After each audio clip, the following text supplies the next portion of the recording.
poder ter saído do Espírito Santo foi um desafio grande, porque era uma zona de conforto gigantesca. Minha família é libanesa, eu sou neto homem mais velho do meu avô, então integralmente uma expectativa de que eu fosse parte do processo e do projeto da família empresarial, mas tive bons momentos de nas festas de final de ano, nos encontros familiares, ter consultorias indiretas, porque eu via meu pai e meu avô falando muito de trabalho. Imagina. Sempre foram muito diversificados, a gente falou um pouco do que eu venho fazendo, também se percebe uma diversificação, então herdado isso por família, mas eu sabia que para construir minha própria história seria muito difícil ficar lá no estado se não fosse para dar continuidade ao projeto da família, que não era o meu intuito. Minha felicidade era construir minha própria história. Então, quer dizer, dar continuidade só não bastava para você, né? Mas de alguma forma você vai ter que dar continuidade a isso. Ou até como uma incursão, né, também, em outros universos, para você se fortalecer como indivíduo, como empresário, e depois voltar para o conselho do grupo. eu acho que assim, a contribuição familiar, eu acho que tem que ser, de fato, por competência. Tem muita gente que vai para um conselho ou vai para uma parte executiva porque é da família apenas, né? Sim. Então, eu tive esse cuidado. Eu quis construir minha própria história empresarial e, quando fui convidado para participar, de forma que eu pudesse realmente contribuir, assim como eu tenho tentado fazer. Mas sempre quis construir esse lugar diferente, numa área diferente. Sempre gostei muito do entretenimento como parte desse processo. A família sempre teve um desenvolvimento muito bem definido do que queria. Meu pai sucedeu meu avô, eles tinham ali um modelo e um formato de administração muito coerente, que é o que deu o resultado que dá hoje ao grupo.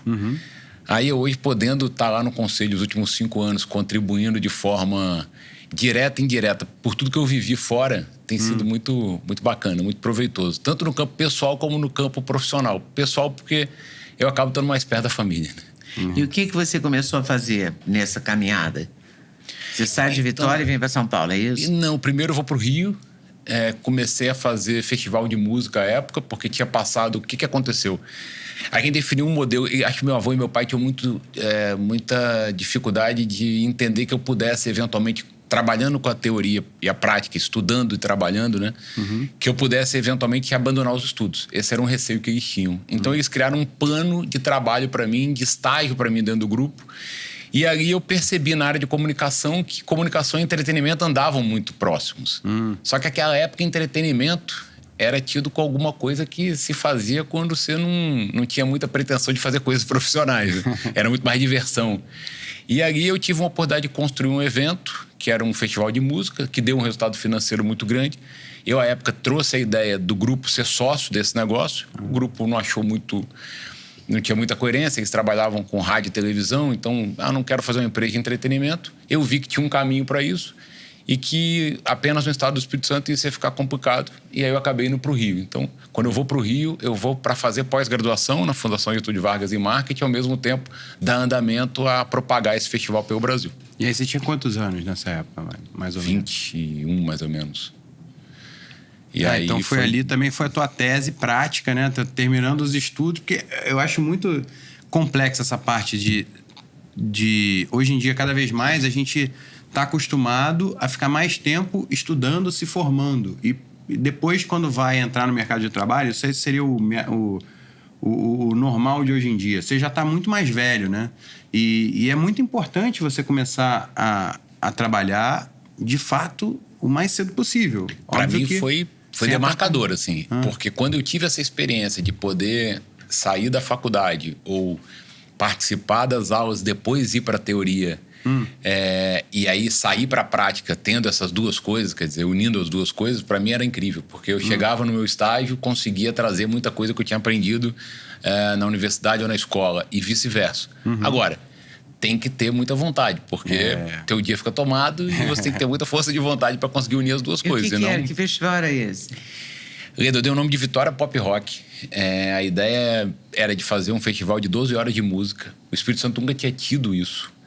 O rei Roberto Carlos era o líder, capixaba, líder de audiência lá, de venda de ticket. A gente tinha lá um lugar chamado Álvares Cabral, que era o lugar onde os eventos aconteciam. O rei tinha colocado lá 8 mil pagantes, que era o limite do espaço. E esse evento que eu criei, ele tinha que ter 10.001 pessoas para poder ter um resultado de lucro. Mas quando eu falava isso para as pessoas, ficava uma coisa muito intangível. Porque, peraí, mas se o rei botou 8 mil pessoas, é líder aqui de audiência... Você quer botar um rei e meio para começar a chegar no break. Eu falei, não, mas é uma experiência. Não é apenas um show, eram 4 bandas nacionais, 3 regionais. Só que eu não tinha capital para poder fazer isso acontecer. E aí eu comecei a buscar financiamento. O dinheiro que eu tinha como estagiário, eu investi num projeto que eu queria mostrar visualmente para as pessoas o que eu tinha pensado. E aí busquei aí os empresários. Eu, na época, contratei Cássia Eller, J Quest, o Rapa e o Charlie Brown e 3 bandas locais. E aí eu comecei a rodar o mercado no 9º pro 10º. Eu já estava desistindo. Todo mundo falava que era uma loucura. Mas você contratou como? Você estava sem dinheiro, então você ligou eu liguei e falei, olha, aí você tinha... Deixou reservado. Reservado, assim. É isso. E aí essa reserva tinha que fazer o aporte, né? E eu não tinha essa capital. E aí eu tive um irresponsável que ligou para mim e falou, olha, eu tenho vontade de conhecer o teu projeto. O nome dele é Magalhães, ele trabalhava lá numa emissora concorrente da família. Mas que era parceiro nosso em alguns projetos. E ele falou, olha, eu acredito no teu projeto. Ele era baiano e vinha o Festival de Verão, já era um sucesso. DNA da festa, né? Tinha o DNA da festa, já tinha visto isso acontecer e dar certo na Bahia com o Festival de Verão. Ele falou, olha, eu acredito no teu projeto, eu acho que o mercado muda para isso. E aí ele acreditou e aí a gente começou o projeto foi um sucesso. Foram 30 mil pagantes. Então isso me deu capacidade financeira para poder financiar meus estudos no Rio. Isso também foi uma coisa que meu pai sempre contribuiu muito. Se você sonha, então você investe e financia teu sonho. Então se o meu sonho era ir embora do Espírito Santo, que eu então financiasse esse sonho. E aí eu investi parte desse dinheiro nessa pós-graduação que eu entendia que era importante para que eu fortalecesse essa minha parte teórica. E comecei a propagar esse projeto pelo Brasil. E depois Vitória Pop Rock virou BH Pop Rock, e aí eu rodei o Brasil, Recife. Legal. E aí você vem para São Paulo? Aí eu comecei a morar no Rio, fiquei no Rio 3 anos, mais ou menos, e aí eu vi que o mercado... Como é que você se financia em projetos de entretenimento, Eda? Você precisa de ter bom ticket, né? Você vende ingresso. O mercado de merchandising ainda é muito baixo no Brasil. Lá nos Estados Unidos, você entra num jogo de basquete, você sai com boné, camisa. Aqui no Brasil ainda não tem muito essa cultura, mas é uma outra forma. Bar e o patrocinador. E o mercado de patrocínio é São Paulo, né? Então eu comecei a vir muito para São Paulo. Eu me lembro de várias vezes estar indo para as reuniões, passando aqui pela Faria Game e dizer, eu nunca vou morar nesse lugar na minha vida. Porque nasci num lugar de praia. O Rio sempre foi minha segunda referência, porque minha mãe é carioca, minha avó é carioca, então eram minhas férias. A influência do Rio no Espírito Santo é muito grande, né? Muito grande. Então, para mim... Você torce para que time?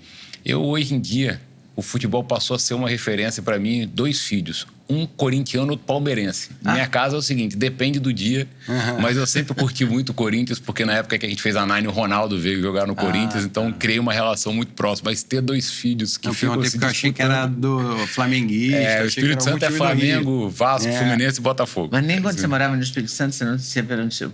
Eu era mais próximo do Flamengo, mas depois que eu trabalhei com futebol, desanimei tanto com essa questão de... disputa, torcida e certas coisas que... Mas quando eu tô com os meninos, eu vejo eles felizes, eu tô feliz também. Eu perdi essa batalha também azul e acabou virando corintiano, porque a Sabrina é da Fiel, né? Da Gaviões da Fiel, então tá sempre ganhando minha afinidade com o Corinthians é também muito próxima. Mas eu ainda vou colocar igual minha mãe é atleticana de Minas, né? Atlético Mineiro e flamenguista. Eu vou aos poucos trazer a Zoe também para essa pegada um pouco... flamenguista também. Mas eu não estava acompanhando futebol nos primeiros anos de vida da Zoe, então perdi essa batalha por WO. Eu tenho vontade de olhar hoje, eu tenho visto muita oportunidade de investir no futebol. Essas SAFs, eu tenho olhado muita oportunidade, quem sabe pode ser um caminho de investimento também. Por que você desanimou com o futebol? O futebol no Brasil por muito tempo, agora eu tô vendo a coisa ficar mais séria, mais bem organizada, mas eu sempre vi por um lado muito... tem uma paixão nacional que é inegável, é o futebol indiscutível, mas sobretudo em relação a certas posições de atletas e com seus próprios times, a forma de se dedicar ao projeto, isso para mim me afastou um pouco quando eu trabalhei mais próximo. A verdade, de fato, de dedicação ao projeto. E são referências para os... A gente que tem filho, a gente sabe que são referências para os filhos e para as construções que são feitas. Então, eu acho que houve uma reformulação muito grande no futebol brasileiro. Você acha que está melhorando? Porque houve uma geração que vestia a camisa, a geração do Zico, por exemplo. Começou o Flamengo, a minha referência é essa. Mas é claro que deve ter alguém no Corinthians que é referência também. Talvez aquele goleiro altíssimo, que eu esqueço o nome. Cássio. Seja uma referência. Sim. Mas o Zico Júnior era um Flamengo comprometido com a causa, né? Aí, Neguinho Adílio, toda aquela geração foi muito séria, né? Depois, Sim. não. Depois, assim, trocam de time. Depois o dinheiro entrou aí. Também tinha também essa coisa da administração de clube, que não deixava o futebol ser tratado como empresa direito. Aí era uma coisa meio nebulosa, né? A figura sei lá, do Eurico Miranda, dessas pessoas assim que dividiam muitas opiniões assim, e a gestão dos times não era uma coisa muito... Eu acho que não é até hoje. Não, aí depois, agora tá mais profissional, mudando, imagina, a gestão. Tem mudado mais para justamente essa questão de ter um outro tipo de pensamento. Ver, por exemplo, um Ronaldo querer ser presidente da CBF é maravilhoso. Sim. Você vê uma CBF nos últimos 10 anos, a gestão que é feita... Seria uma virada boa. Seria fantástico. Mas, ao mesmo tempo, veio também um monte de casa de apostas, essas empresas estranhas, assim, também, dominando totalmente o entretenimento, e principalmente o futebol. Isso também deu ao mesmo tempo que o futebol deu uma profissionalizada absurda, também veio com um monte de empresas, assim, que eu sou a favor que existam as empresas de aposta, até cassino, se fosse o caso no Brasil. Eu sou a favor, eu só não gosto de participar disso, assim. Eu tenho medo do impacto da influência que essas empresas vão ter, né, com as crianças vestindo... Concordo plenamente. O patrocínio de aposta e vendo os ídolos do futebol ali. Tem que ter regra. Se não tiver regra... Mas eu acho que essa questão do futebol... Regra no Brasil tá difícil. É difícil, bem difícil. Você já fica desanimado. Quando você fala que tem que ter regra e é Brasil, eu falo... que o Brasil, o que não falta é regra. Tem a quantidade de lei nova que eles criam só ninguém cumpre, né? E aí, gostou desse corte? Gostei muito, mas eu acho que vocês devem assistir a entrevista completa, que está no YouTube, Leda Nagli, esperando por você. Essa série Hoje Nagli, o Encontro de Gerações, está imperdível. Vale a pena conferir, hein? Com certeza, se Deus quiser.